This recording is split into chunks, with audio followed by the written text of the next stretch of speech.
FlutterFlow and Adalo are both app development platforms that let people build applications without fully relying on traditional coding, but they take different approaches.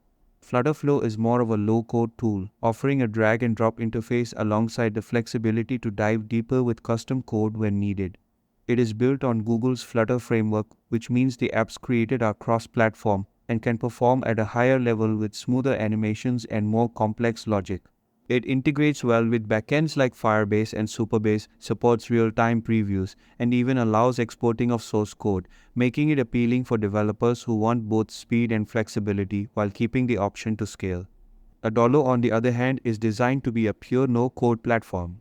It focuses on simplicity and accessibility, letting people with no technical background create apps quickly using visual tools and a built-in database.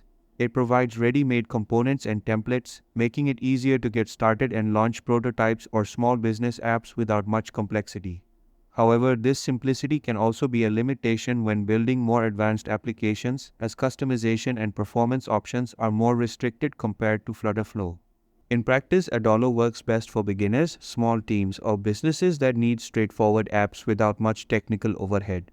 FlutterFlow is a better fit for projects where scalability, performance, and custom features matter, and where the team is comfortable with a learning curve and possibly adding some code to achieve more advanced functionality.